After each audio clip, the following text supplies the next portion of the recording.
ભરૂચ જિલ્લાના અંકલેશ્વર શહેરના 3 રસ્તા સર્કલ નજીક શાક માર્કેટ પાસે આડેધડ વાહન પાર્કિંગના કારણે ટ્રાફિકની સમસ્યા સર્જાતી હતી, જે સમસ્યાને લઈને અંકલેશ્વર નગરપાલિકા દ્વારા દબાણો દૂર કરવાની કામગીરી હાથ ધરવામાં આવી હતી। છૂટક શાકભાજી વિક્રેતાઓને હટાવી તેઓની રોજીરોટી ન છીનવાય તે માટે માર્કેટની બાજુમાં વ્યવસ્થિત જગ્યાની ફાળવણી કરવામાં આવી છે। આ સાથે જ વાહન પાર્કિંગની કાયમી સમસ્યાનો હલ થાય તે માટે જગ્યાની ફાળવણી કરવામાં આવી છે। જો કે શાકભાજી વિક્રેતા મહિલાઓએ વિરોધ નોંધાવ્યો હતો અને પાલિકાના પદાધિકારીઓ સામે માર્કેટમાં જ બેસવા ઉગ્ર રજૂઆત કરી હતી।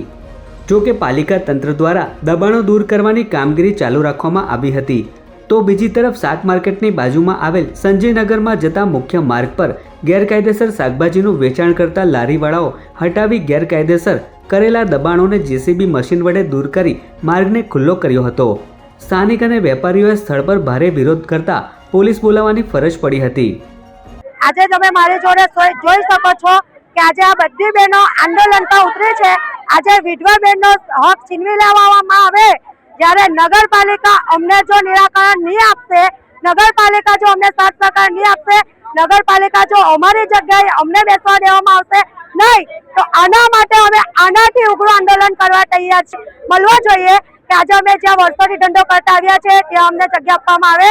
જો અમને અહીંયા જગ્યા આપવામાં નહીં આવશે તો અમે આનાથી ઉગ્ર આંદોલન કરવા તૈયાર છીએ। કારણ કે ગરીબો લોકો જાય તો કાં જાય? યુપી બિહારથી આ કાળા ભૂંગળા જોઈને લોકો ઉતરી પડેલા। આજે અંકલેશ્વર અને ભરૂચ જિલ્લાની પ્રજા સાઈડ પર મુકાઈ ગઈ છે ને હપ્તા આપે તેને ત્યાં જગ્યા આપવામાં આવી રહેલી છે। આજે શાક માર્કેટ છે, ખેત મજૂરો અંકલેશ્વર ભરૂચ જિલ્લાની આજુબાજુના તમામ લોકો લારી ગલ્લાઓ અને શાકભાજીની ટોપડીઓ લઈને પોતાનું જીવન ગુજારવા માટે 3 રસ્તા સર્કલ ઉપર આવે છે અને એ રોજીરોટીથી એમના બાળકો ભણે છે, પોતે જીવન નિર્ભર થાય છે। ને ખેડૂતો માટે તો આ સરકાર બાંગ પોકારે છે કે ભાઈ તમને સબસિડી આપે છે, તમારા ખાતામાં રૂપિયા આપે છે, બધી સવલગતિ કરી છે। આજે ખેડૂત તો પાયમાલ થઈ ગયા છે, તેમના જ છોકરાઓ આજે રોડ પર રખડી રહ્યા છે। તે પ્રમાણેનું આજે જે 3 રસ્તા સર્કલ ઉપરમાં શાકભાજી લારી વેચવા માટે બુલડોઝર લઈ, કારણ કે બુલડોઝર સરકાર અમારા ત્યાં અંકલેશ્વરમાં પણ સક્રિય થઈ ગઈ છે, એટલે બુલડોઝર લોકોને લઈને આ ફેરવી દીધા છે। હવે એમણે ફેરવ્યું નથી, લોકોના પેટ ઉપરમાં બુલડોઝર ફેરવ્યા છે।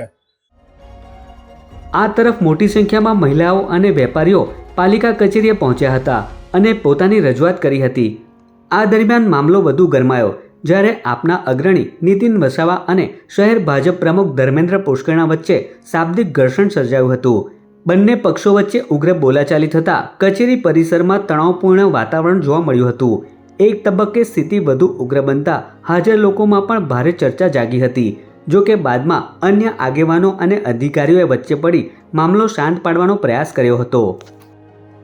આજરોજ અંકલેશ્વર નગરપાલિકા ખાતે 3 રસ્તા સર્કલ પર ફ્રૂટનો વેપાર કરતી બહેનો પોતાની રજૂઆત કરવા આવી હતી, ત્યારે અમે સૌ અહીંયા ઉપસ્થિત હતા અને અમે એમની રજૂઆત સાંભળતા જ હતા। મીનવાઇલ જે એમની સાથે આવેલા હતા એ એગ્રેસિવ થયા અને અમારે બોલવાનું થયું। અમારે કહેવાનું ખાલી એટલું જ છે કે અમે એનું નિરાકરણ લાવવા નગરપાલિકા તત્પર છે અને પ્રમુખ એ દિશામાં કામ કરી જ રહ્યા છે, પણ ખાલી કહેવાનું એટલું છે કે જે લોકો રજૂઆત કરવામાં આવે એ વેપારીઓ આવશે તો એમને સાંભળવામાં આવશે, મારું કહેવાનું એટલું જ હતું। અને સામેવાળા પક્ષવાળા જે સાથે આવ્યા હતા એ એગ્રેસિવ થયા અને થોડી ચકમક સર્જાઈ હતી, પરંતુ અમે જે પણ આ બહેનો છે એમનું સારું કરવા માટે અમે કટિબદ્ધ છે અને એમનું સારું થશે એવું નિશ્ચિત છે અને અમે એ દિશામાં કામ કરી રહ્યા છે। આજ રોજ 3 રસ્તા શાક માર્કેટ પર જે ટ્રાફિકની સમસ્યા હતી, વર્ષો જૂની ટ્રાફિકની સમસ્યા હતી, એ ટ્રાફિકને એ કરીને અમે લોકોએ આ બધા જે ટોપલા ગામડેથી જે બધા ટોપલા લઈને વેચવા આવતા હતા શાકભાજી, એમના માટે હંગામી ધોરણે અમે બાજુની એક જગ્યા એમને ખુલ્લી કરી આપી છે અને અહીંયા વ્યવસ્થિત અમે એમને લેવલિંગ કરીને આ બધી બહેનો અહીંયાથી શાકભાજીનો વ્યવસાય કરે અને રોજીરોટી કમાઈ રહે એ માટે અમે આયોજન કર્યું છે। બીજું કે આ અહીંયા ગાડી બેઠક કરવાથી પાર્કિંગની જે સમસ્યા જે હતી તે અમારે જે અંદર પાર્કિંગ બનાવ્યું છે એમાં પાર્કિંગ થશે। આની સાથે જ અમે જે માર્કેટની બાજુમાંથી જે સંજયનગર બાજુ જતો જે રોડ હતો તે બી વર્ષો જૂનું બધા લારી ગલ્લા ને એ બધું હતું, એનું પણ આજ રોજ અમે ડિમોલિશન કર્યું છે। અંકલેશ્વર નગરપાલિકા કચેરી ખાતે હલ્લાબોલ કરી રહેલ મહિલાઓએ પોતાની રોજીરોટી પર અસર થવાની ચિંતા વ્યક્ત કરી હતી. પરિસ્થિતિ તંગ બનતા પોલીસે વિરોધ કરી રહેલી મહિલાઓની અટકાયત કરી હતી. પોલીસની કાર્યવાહી દરમિયાન એક મહિલા અચાનક બેભાન થઈ જતા ત્યાં હાજર લોકોમાં ચિંતા ફેલાઈ હતી. આ દરમિયાન નગરપાલિકા પ્રમુખે વિરોધ કરનાર મહિલાઓ સાથે ચર્ચા કરી તેમની સમસ્યાઓ અને પ્રશ્નોનું યોગ્ય નિરાકરણ લાવવાની ખાતરી આપી હતી.